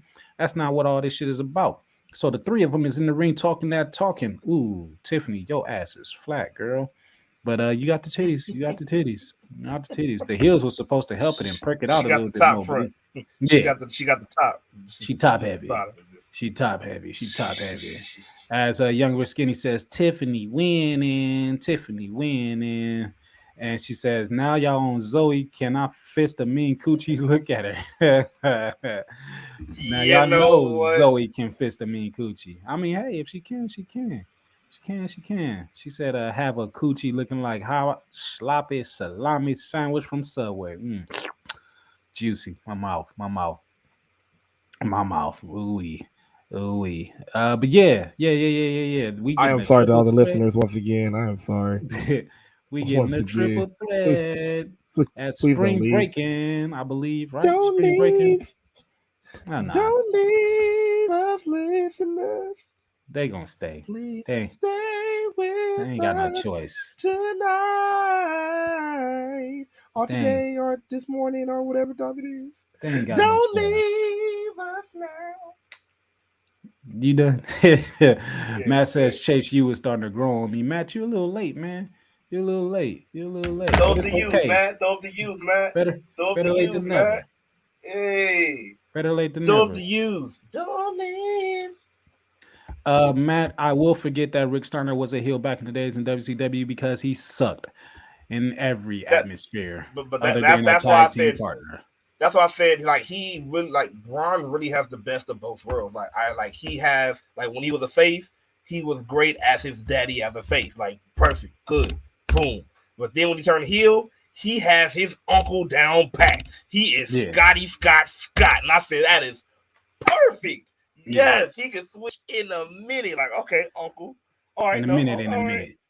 We got the golden shoe boy, Grayson Waller here.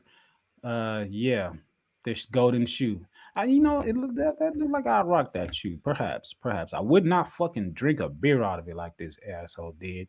But yeah, he's here and he says that the Waller effect is going to be front and center in the main event segment. Oh yeah, indeed. We're going to get around to that. And then look, this shit is not over yet. Somehow, some way, this shit is not over yet. Von Wagner chased down Robert Stone, and he's like, "My name's Von Wagner, and I'm a son of one of the Beverly brothers." Like we didn't already know that. We actually forgot. Yeah. like I want you to get to know me. Please don't leave me. Please don't leave me. Please don't leave me. I could do better. I could do better. What is this? The blind side for irrelevant ass wrestlers? Like what is it? I promise I can do better. I promise I can do better. I promise. Like what? Then they showed the little comic book thing of Scripps and Axiom, and yeah, that feud is happening for some reason. Afterwards, we get Gigi Dolan coming on out after that run-in that they had in the back, and she's going one-on-one with Cora J, Miss Little Broken Skateboard. And yeah, that was she gonna keep on with that broken skateboard. She gonna that same skateboard that broke before she hit anybody. Never mind. It was a good ass match. It was a damn good ass match. I ain't even gonna front. Your girl JC Jane was over here getting involved, as you can see. She's got a hard on for GG. You know what I'm saying? She just won't leave that wet cooch alone. She's like, I'm gonna play with it. You gonna let me play with it. So all right. Okay. Oh my God! Stone must got that good creamy Bucci. Wagner keep running back. Yeah. As I'm talking about creamy coochie, talking about creamy Booch. Boy, the lineup. She comes back in and says, "I kind of want Gigi and Corey to get called up." Yeah, they do well. Hopefully, you know what I'm saying. We'll see. But Gigi got her upcomings for getting involved as she got tossed into Booker T. And I love these motion pictures that I'll be getting because it's just like, man, this is mid toss. And Gigi's just flying. You can just hear Booker right now. Oh, the flannel's flying at me as a big Foley. I ain't had ass in my face like this since a while, since back in the days. I had a white girl ass in my face like this since back in the Attitude Era. All right, you fixed it. I was about to say Charmel probably still throwing ass in Booker face like that. I'm about to say white girl ass in his face like that though, back in the Attitude Era. He was like, I have that shit back. Oh, Booker, you okay? But yeah, I believe Gigi Dolan. No, Jade actually got the win. After the match, before Jade could do anything, we got Godar popping up through the smoke, and she's like, "Yeah, I'm gonna put these wings on you next week at Spring Break Breaking." Rita, I'm going to face her tomorrow, Rita. Man, so yeah, that's happening. Hank she Walker standing on? What was that, a plateau? She wasn't standing on shit. She was just standing in that corner, but all that smoke was covering up everything, even her face from time to time. It was just as Matt says, not the pop rocks.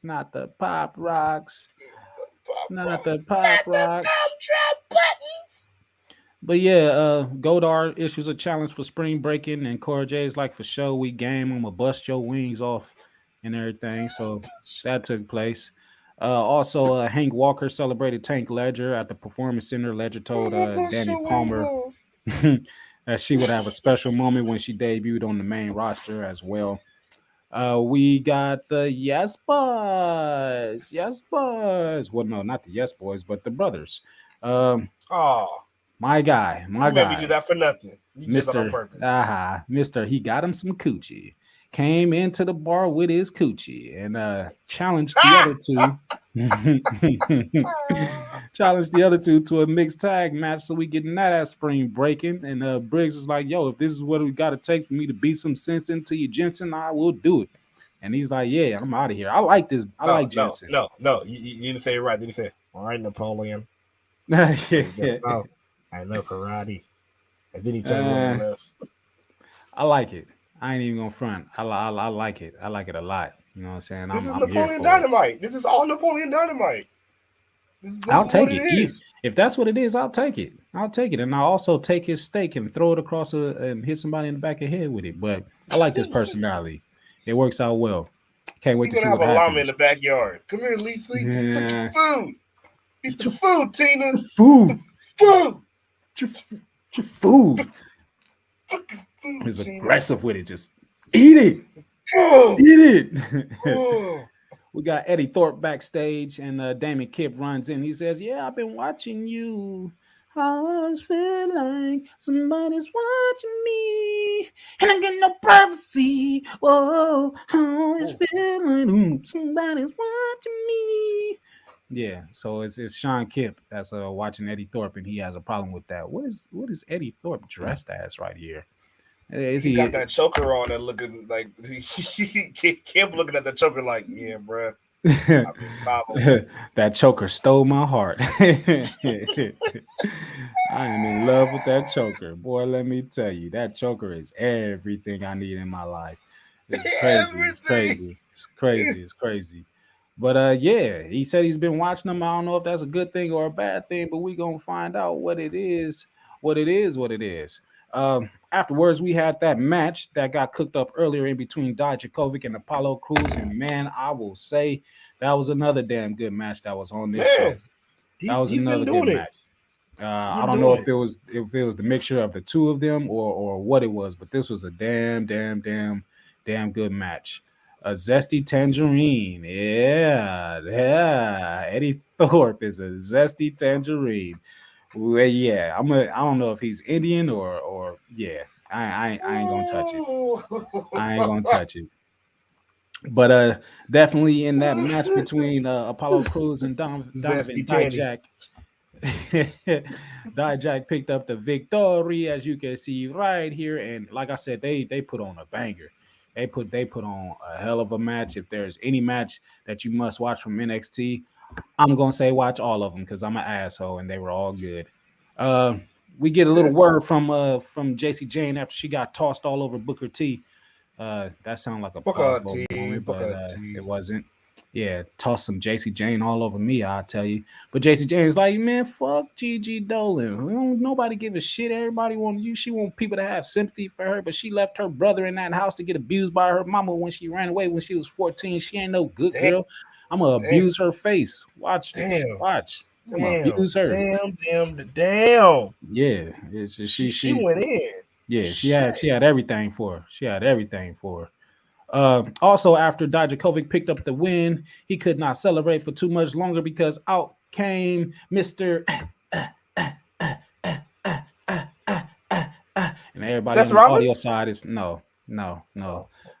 This guy right here who delivered a little big ass boot to Dijakovic and kicked him square. Yeah, square out of the ring. Ilya Dragunov, you know what I'm saying? So I guess we getting that at some point as well. You know that's gonna be fire. Yeah. Ilya Dragunov versus Gunther was amazing. So it's gonna hit. It's gonna hit. We got Charlie Dempsey coming out, you know what I'm saying, with Drew Gulak by his side. And let me find that comment. Oh yeah, here we go. Matt says Wesley did well facing Regal's son, and indeed he did. Like I said, this episode of NXT was on fire. But before the match could get started, you know what I'm saying, Wesley jumped off the top ropes and he got punched in the mouth by Drew Gulak. And I laughed at that shit. I laughed because it was like real it was so randy. quick. Like I didn't even see it coming. Like he done it so many times. I never thought about why don't you just stand right there where you can jump off of and just knock his ass out. Like Charlie had the wow, referee's attention and that got Drew Gulak. I mean that got Wesley socked in the mouth and everything. And then he got jumped on as he got into the ring to try to gain his bearings. Like I said, another damn good match. Indeed. Wesley was looking like, bitch, who y'all thought y'all was after he got back to his get down and everything. But the hell you thought this was, homie? Man, it was a match. It was Catch a match. Me jumping off the steps. You know I like jumping off steps. Stop me from having fun, tramp. You know I'm a rascal. Man, that kick, how he always hits this kick, I have no idea. Yeah, I do. I think he finally get like he really like gets his sight when he gets to that back flip point when he just like can look at you. That's when he like kicks like the kick. But I'm like, wow. The fact that he gets it on time is like that cardiac kick is something proper. It's something damn proper. And it led to him getting the win. But Drew Gulak was like, "Fuck that. We still gonna beat that ass, homie. Still gonna beat that ass." So it's not over. Maybe Drew Gulak gets a shot next for the North American Championship, but he goes ahead and he retains as they stand over him with his gold pointing at him. So it's looking like Drew Gulak is next. And Wesley is the MVP of NXT right now. You know what I'm saying? Mello is no longer the MVP because he's just him. You know what I'm saying? So he's in a category all by himself. But with Wesley leading the bunch, the rest of the NXT roster, like he out there putting on bangers week after week. We got Tony D'Angelo and the underboss, and they were talking about their ripped jackets and they stumped on hats and everything, and that they gonna have a put them in the trunk match with Pretty Deadly, and they gonna drive them off somewhere after they get put in the trunk. But they gonna have a stuff them in the trunk match. How you feel about that? But y'all already stuffed them in the trunk. Yeah, so they gonna get stuffed in the trunk. Well, no, again. I don't know. They already succeeded in stuffing them in a trunk already. We've seen it already too. So it's like a trunk match, first ever trunk match. I guess it's not a casket match. It's a trunk match. Pop the trunk match. Pop the trunk, motherfucker. Pop the trunk. Yeah. Okay. That shit is wild. But next up, you know what I'm saying, we get the main event segment of Grayson Waller, the Grayson Waller effect with special guest NXT champion Carmelo Hayes. And man, before we get that shit, we got something else that really confused the fuck out of me. We got a whole lot of furniture getting thrown and broken around and stuff like that by this dude right here. He didn't throw shit. He didn't throw none of that. Shit was just flying. All you saw was his arms, and then you saw something fly in the air. You never saw his hands on any goddamn thing. You never saw his hands on no couch. You never saw his hands on no TV. You never saw his hands on no chair. Now, granted, he does look impressive, but if you're gonna do some shit like this, do not do this fake ass shit. What the hell was this? I was so mad. I was like, "What? Really?" Hey, if you don't come out throwing furniture, I'm gonna be upset. No, fuck that. He didn't come out throwing people like goddamn Murder High Monster do and just start throwing out Lance Archer. No, I want he gotta be throwing furniture. He gotta throw furniture just like this. Pronounce that name. Ubafemi. It was some damn Ubafemi watching all that furniture fly. Why the chair break in midair? Like, see, like you gotta have some force to make a chair break in midair when you throw it. Man, this nigga look high. His eyes all yellow. He needs some sleep. He need to drink some water. Like, I don't know. We'll see what he's made of. Like I said, if he ain't throwing furniture, Sean showed me a new drug. If he ain't throwing furniture, yeah. Oh wow. You know, Skinny says, I could tell Oba got some mean dick. Hey.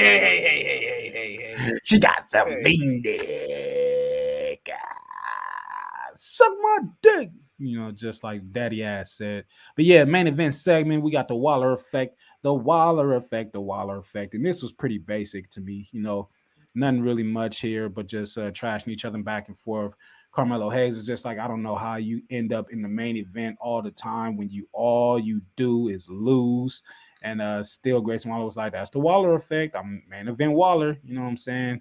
And I'm sure somebody's losing their shit in the Tristan says, okay then. Young and skinny, pipe it down. You make it Tristan's stomach hurt. But yeah, this was a segment to me. Like they did have a couple of moments of going back and forth and talking shit to each other. Trick had his moments as well. But yeah, this was what it was. Like nothing too impressive to me. You know what I'm saying? Waller said that Trick was the only reason why Melo was champion to begin with. And yeah, uh, Waller said that Melo could go up to the main roster and join the Hurt Business and carry Omos's bags around with MVP. Just a whole lot of bagging. You know, Melo said, hey, we could go ahead and we could show your banners. We could show your banners. We could show your banners. And oh, wait a minute, you ain't got no banners. You know what I'm saying? You ain't got no banners because all you do around here is lose. Like I said, it was a real verbal back and forth all show long.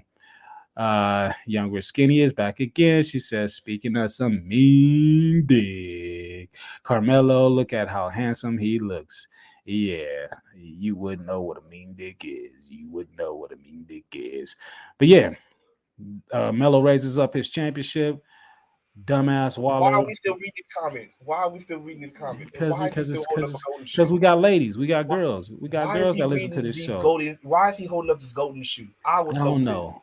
Why he got to join the Hurt Business, Waller? Yeah, suspect comment from Waller. But yeah, Waller raises up his golden shoe to the championship, the colorful championship that needs to change because NXT ain't colorful no more. But yeah, I will say this: it's gonna be a damn good match. It's gonna be a damn good match, better than what this promo off was. Way better, way better. Yeah, the time when I actually really did just cop out when that nigga just said, "And I'm gonna put my golden shoe over you. Why I have the new title?" I'm like, why are you putting a shoe over people? Does it stink? Does it have fungus in it? Of course. Why are you stinks? It stinks. It stinks. It stinks. It stinks. It's like, what is up with the shoe? What's up with the shoe? I don't know. I really want to know. Like, have we ever got a story on this shoe? Like, why is this shoe so important? Because he had this shoe on all his important matches. Most importantly, why does he drink out of that? See, why does he do this? We agree, Younger Skinny. Why is this? Younger Skinny, Younger Skinny, you can probably tell me better than anybody else. Have we ever gotten a reason why he loves this shoe? Because it's not like he has a pair of golden shoes. It's not like it's a pair that he got like from his favorite shoe store. Like it's the best pair of shoes ever. Like it's not a pair. It's just one goddamn shoe. Have we ever got a story on what the specialty of this goddamn shoe is? Like why is this so special? Other than it's golden and it's a viral shoe. Like what is it? Is it supposed to be like Logan Paul's? Logan Paul shit. Carmelo dropped a Logan Paul bar. You know what I'm saying? Said Logan Paul needs a new co-host. They was young really said it's something to do with Australia. What do they like golden shoes in Australia? Are they? Does that make him a baller boss in Australia because he got a golden shoe? I have been impressed about this. Thank you, Younger Skinny. Thank you. I really was wondering because I'm like, what? He never gave us the backstory of the shoe. Maybe when he becomes champion. Maybe one day when he becomes champion, he'll be like, "You want to know about this shoe? My mama gave me this shoe." Nah, not your mama. Not your mama gave you this shoe. My mama gave me this shoe. Mama said, "Keep on stepping, you gonna make it." Like I just want to know what's up with this shoe. Oh, she said it's a thing. I think. See, I know, I get it. I know, like that's closer than I ever got. I never knew. Like, what's up with this shoe? Like he just like everybody else be holding up titles. Like how you look? Everybody else holding up titles. You like, yeah. You just like, yeah. That's right. That's right. Yeah, that's right. You ain't got titles. I got this. Yeah, this my goal right here. The shoe. Look at this shit. You feel me? Look at this shit. Yeah. The shoe, man. The shoe. The shoe. I live by the shoe. That's right. Yeah, I sniffed the shoe. You know why? Because it's my shoe. I'm like, what the fuck? My shoe, nigga. Nobody else. My shoe, my gold shoe. Don't nobody else get this shoe like how I get this shoe. It's my shoe, nigga. It's my shoe. It's my shoe. Hey man, while these pictures is loading up, man, go ahead and tell them where they could get a little bit of energy from as I'm pulling the rest of these. Well, you know, man, if you're looking for some energy, if you're looking to get a little bit energized and keep your sanity with you, you know, that's right. That means not having the jitters all the time. Just be jumping, jittering. What's going on? What's going on? Jitters. Well, you know what you can do? You can go ahead and hit that DUBBY. That's right. That W. That's what you can do, man. Hit that W, man. Our special sponsors. Shout out to W, man. Our jitterless energy blend. W. Be better with W. W. Once again, they are an energy blend. They come in a jar. They come in great flavors. Like Beach and Peach, Dub Sludge, you feel me? Dub Sludge, Dragonade, man, it's some great flavors you can have. And once again, it gives you energy, man. It keeps your mind going. If you're a gamer, if you're a streamer, if you're a content creator, go ahead and get yourself some DUBBY and use our promo code. That's right. Your Smart Bros got a promo code. Tell them your Smart Bros brought you. Yes, sir. All you need to do is go to www.w.gg and go ahead and type in that promo code SmarkPsychPod and you will get 10% off. How much? 10. How much? 10. How much? 10. Yeah, 10% off on your first order of that W. So once again, go to that W.com, that www.w.gg. Get your W today and go ahead and tell them your Smart Bros brought you with that Smart Size Pod promo. Yeah. Boom. All right. Anyways, moving on. Man, that was it for Fast Count. So I guess we got to fast count our way up out of it, you know what I'm saying, as we are done with MLW, NWA Power, and NXT. Man, took a little bit longer than I expected it to, but let's get up out of here. 1, 2, 3, 4, 5, 6, 7, 8, 9, 10. Time up. Time out. Time up. That was it for Fast Count. Yes, indeed. That was it for Fast Count. Yes, indeed. But as we are moving on, you know what time it's time for. It's time for that sell or no sell. So please, can you ring that bell for me, please? Oh, sounds so good. I gotta hear that shit twice. Take me back to the beginning of my life. Yes, sir. Ass up like Seth Rollins. Ass up like Seth Rollins. Yeah, ass up like Mr. Burn It Down. You want to be ass up? That's kind of. I'm just saying. I'm just speaking on the picture. That's You see the notes still? You see how they looking at you? You know, looking at you, not looking at you like you're a man right here no more. Look at how I'm looking at it. Whoa, buddy. Look at that ass up. Whoa. Oh man, but yes, sir, indeed. Younger Skinny says it's a saying, I think. And then Matt says, well, Mello is going to retain next week. Here's the thing before we move on. What if Mello loses and then gets drafted?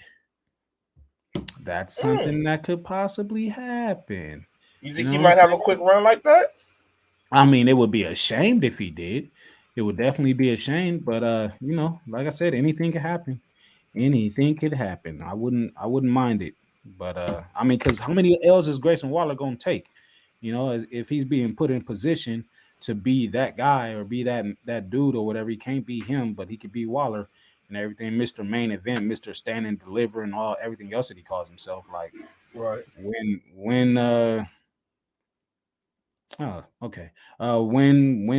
would he get his recognition? You know what I'm saying? Like, and it would be crazy if I don't know, if Trick's not going up with him and he turns on Mello and causes him to lose the championship. That could be a little something. I mean, you just never know. Things could happen, and I'm open-minded for things to take place and for things to happen. You just never know.